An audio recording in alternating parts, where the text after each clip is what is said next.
देश के सामने छाती ठोक ठोक करके गारंटी देने वाले मोदी जी, उनकी असली गारंटी क्या है? सवाल यह है। कैग के 3 अधिकारियों का ट्रांसफर कर दिया गया है। और ये कैग के कौन से 3 अधिकारी थे?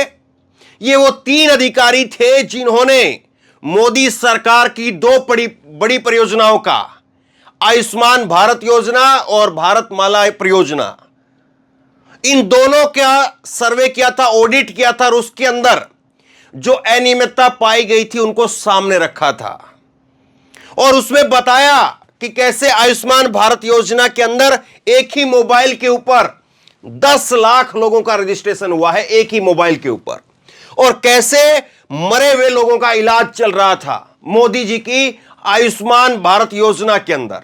और ये खुलासा किसने किया था? ये खुलासा किया था कैग ने। सरकारी संस्था है कैग, और कैग ने खुलासा किया था और कैग के उन 3 अधिकारियों का ट्रांसफर कर दिया गया है। सवाल यह है कि जो मोदी जी रैलियों में लोगों के सामने छाती ठोक ठोक करके, देखिए छाती ठोक ठोक करके जो मोदी जी गारंटी देते हैं, तो क्या गारंटी यह है? देखिए छाती कैसे ठोकते हैं। तो मोदी जी की गारंटी क्या यह है कि जो उनके खिलाफ बोलेगा या उनका पर्दाफाश करेगा या भ्रष्टाचार को सामने लेकर के आएगा, उसका ट्रांसफर कर दिया जाएगा। और दूसरा बड़ा खुलासा हुआ था भारतमाला परियोजना के अंदर, जिसमें द्वारका एक्सप्रेसवे, और ये खबर मैंने आपको विस्तार से करीब करीब 1 महीने पहले जब ये खबर आई थी तब मैंने आपको बताई थी कि कैसे द्वारका एक्सप्रेसवे जो कि बनना था 18 करोड़ रुपए प्रति किलोमीटर के हिसाब से तय हुआ था, 18 करोड़ रुपए प्रति किलोमीटर, लेकिन वही रोड कैग की रिपोर्ट में सामने आया कि 250 रुपए प्रति किलोमीटर तक उस पर खर्चा आ रहा है। 250 करोड़ रुपए तक, 18 करोड़ जो तय हुआ था और 250 करोड़ रुपए तक उसमें कैग की रिपोर्ट में जो सामने आता है। और फिर उसके बाद में 3 अधिकारी हैं। अपूर्वा सिन्हा है, एक नौजवान बहादुर महिला अफसर है, और ये कैग की प्रिंसिपल डायरेक्टर ऑडिट है, और इनका ट्रांसफर कर दिया गया है। इनका ट्रांसफर हुआ है और ये पिछले साल ही इनकी नियुक्ति हुई थी, और इनका ट्रांसफर अब दिल्ली से केरल कर दिया गया है। दूसरे अधिकारी हैं कैग के दत्ता प्रसाद, और दत्ता प्रसाद ने सर्वे किया था करीब करीब 161 जिलों के 900 अस्पतालों का, और उनका भी ट्रांसफर कर दिया गया है। जो आयुष्मान भारत को देख रहे थे, ये अपूर्वा सिन्हा जो है वो भारतमाला परियोजना उसको देख रही थी। आयुष्मान भारत योजना को दत्ता प्रसाद देख रहे थे, और उन्होंने 161 जिलों के 900 से अधिक अस्पतालों का सर्वे किया था, और उस सर्वे के आधार पर यह रिपोर्ट सामने आई थी कि कैसे मरे हुए लोगों का इलाज चल रहा है। एक ही नंबर के ऊपर 10-10 लाख लोगों को उनका नंबर रजिस्टर कर दिया गया है। और इनके साथ में तीसरे अफसर हैं अशोक सिन्हा। अशोक सिन्हा का भी इसमें फिर ट्रांसफर कर दिया गया है। 3 अधिकारियों का ट्रांसफर हुआ है। लेकिन मजे की बात देखिए, मीडिया के अंदर इसको लेकर के कोई चूं नहीं बोल सकता है, और चूं बोल भी नहीं पा रहा है, और तो और इसको लेकर के खबर तक नहीं है। ये अंग्रेजी में द वायर की खबर छपी है, उसके बाद कांग्रेस का काउंटर छापा है लोगों ने, और वो भी कुछ छुटपुट जगह पर छपा है। बाकी इसको लेकर के कोई खबर नहीं है, और इसी को लेकर के नरेंद्र मोदी छाती ठोक ठोक करके गारंटी देते थे। एक बार सुनिए जरा। इन पार्टियों के पास घोटालों का ही अनुभव है, इसलिए अगर कोई गारंटी है इनकी, तो एक ही गारंटी है, और वो गारंटी है घोटालों की गारंटी। अब देश को तय करना है, क्या ये घोटालों की गारंटी को देश स्वीकार करेगा? देश स्वीकार करेगा? लेकिन दोस्तों, मैं आपके बीच में से पल करके बड़ा हुआ हूं, आपसे साथ काम करते करते आपने मुझे यहां पहुंचाया है। तो आज मैं भी एक गारंटी देना चाहता हूं। दे दो, दे दो, दे दो। अगर उनकी घोटाले की गारंटी है तो मोदी की भी एक गारंटी है।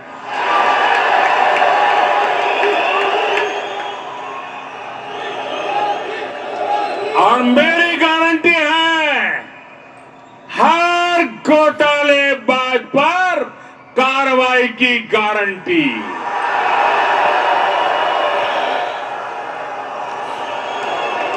हर चोर लुटेरे पर कार्रवाई की गारंटी। जिसने गरीब को लूटा है, जिसने देश को लूटा है, उसका हिसाब तो हो करके रहेगा।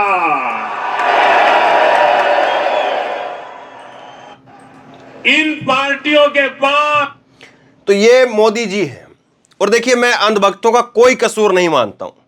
इतने कॉन्फिडेंस के साथ में अगर कोई आदमी कहे, 3-3 बार ऐसे जोर जोर से छाती पर हाथ मारते हैं, आवाज लरच जाती है, क्योंकि धमक से आवाज लरच जाती है। मेरी गारंटी है, ऐसे करके। मैं खुद इतनी जोर से छाती पर हाथ नहीं मार पा रहा हूं जितनी जोर से नरेंद्र मोदी हाथ मारते हैं। 3-3 बार छाती पर हाथ मारते हैं और फिर उसके बाद में 7 बार ऐसे पोडियम के ऊपर हाथ मारते हैं।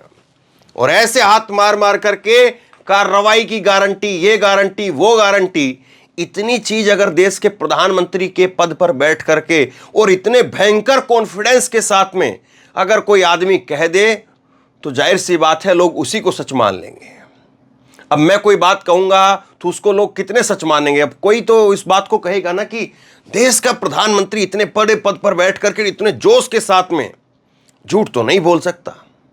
लेकिन झूठ क्या ये खबर बोल रही है? झूठ मेरे हाथ में जो डॉक्यूमेंट है, क्या वो बोल रहे हैं?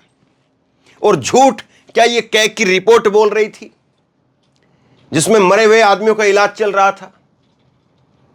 बताइए आप। झूठ क्या वो द्वारका एक्सप्रेसवे की रिपोर्ट बोल रही थी जिसमें 18 करोड़ प्रति किलोमीटर के हिसाब से तय हुआ था और 250 करोड़ प्रति किलोमीटर के हिसाब से उसकी लागत पहुंच जाती है? झूठ क्या वो रिपोर्ट बोल रही थी? तो मोदी साहब का जलवा है, लेकिन ये जलवा कब तक बरकरार रहेगा? कब तक लोग जो है इस बात से जो है वो ये रहेंगे, बेखबर रहेंगे कि चलिए मोदी साहब ने कह दिया तो सच है, मान लिया। लोग तो आंकड़े देख रहे हैं ना। और ये कैग क्या है? सरकारी संस्था है ये कैग। और ये कैग वही है जिसने कांग्रेस के समय पर 2G का, विनोद राय कैग के अध्यक्ष थे उस वक्त में, डायरेक्टर, उन्होंने जो है वो 2G का घोटाला सामने लेकर के आया था। और मोदी जी भाजपा उस वक्त में जो विपक्ष में थे, उछलते थे सारे उसके नाम पर कि कैग ने खुलासा कर दिया, कैग ने खुलासा कर दिया है। अब कैग खुलासा करती है, कैग की रिपोर्ट आती है, कैग के अधिकारियों का ही ट्रांसफर हो जाता है। महिला अफसर है, उसका दिल्ली से केरल ट्रांसफर कर दिया गया है।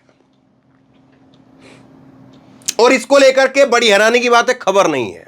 और यही मोदी जी कहते थे, ना खाऊंगा ना खाने दूंगा। सुनिए जरा।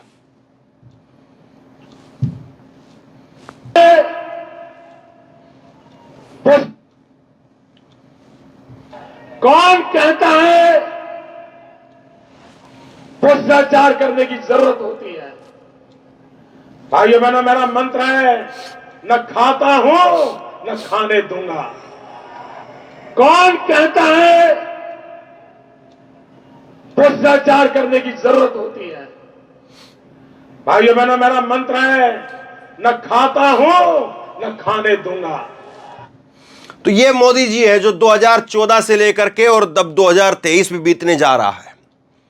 कॉन्फिडेंस में कोई कमी नहीं आई है। जब विपक्ष में थे तो इसी कॉन्फिडेंस के साथ में बोलते थे, और आज जब सत्ता में है तब भी उसी कॉन्फिडेंस के साथ में बोलते हैं। लेकिन आंकड़े मोदी जी के बोलने के साथ में, छाती ठोकने के साथ में तालमेल नहीं बैठाते हैं। आंकड़े कुछ और बात कहते हैं। अब देखिए, इसको लेकर के जब ये खबर सामने आई है, जब आप गूगल पर जाकर के इसको टाइप भी करेंगे और लिखेंगे कि कैग के अधिकारियों का ट्रांसफर हो गया है, तो कोई खबर आपको दिखेगी नहीं।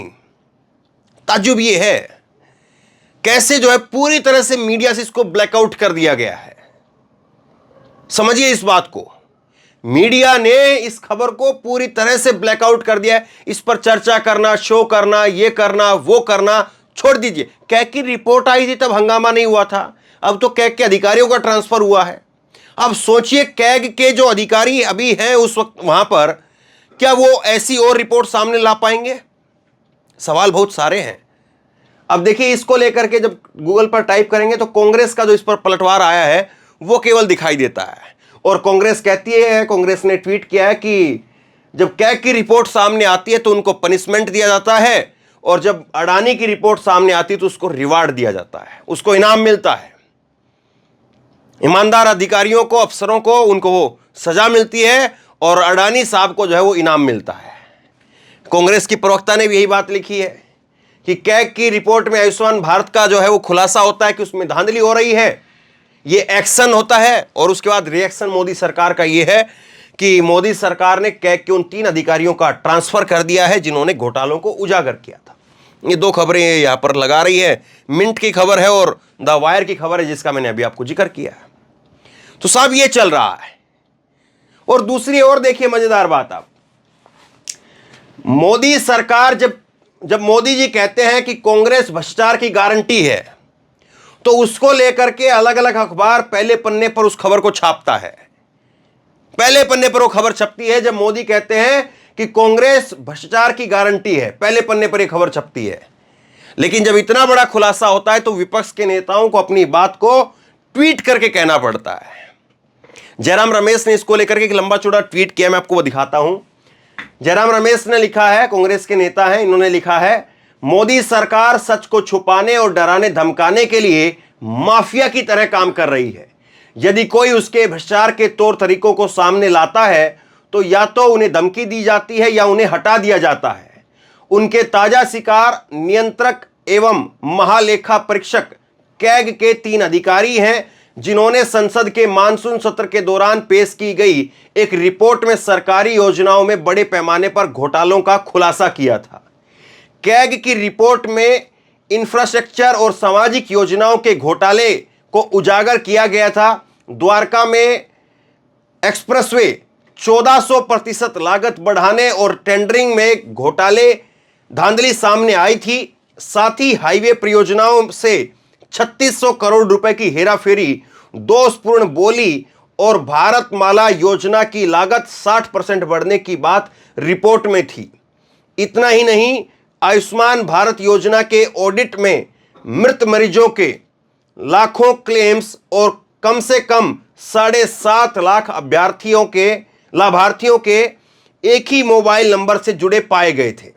अब इसके बाद में लिखते हैं कि अब आयुष्मान भारत और द्वारका एक्सप्रेसवे घोटालों पर रिपोर्टिंग के प्रभारी कैग के उन 3 अधिकारियों का मोदी सरकार में फैले भ्रष्टाचार को छिपाने के लिए ट्रांसफर कर दिया गया है। इसके बावजूद कि कैग को एक स्वतंत्र निकाय माना जाता है, हमारी मांग है कि ट्रांसफर के इन आदेशों को तुरंत रद्द किया जाए।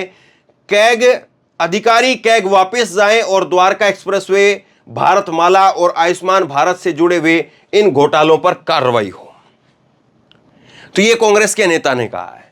अब यही जो है वो आज मौजूदा समय के अंदर फर्क है, अंतर है कि जब सत्ताधारी पार्टी का नेता कुछ कहता है तो हर अखबार की पहली सुर्खी बनती है, लेकिन विपक्ष के कोई नेता को अगर बात कहनी हो तो ट्विटर के माध्यम से, सोशल मीडिया के माध्यम से कह सकते हैं। बाकी माध्यम कितने बचे आपके सामने है।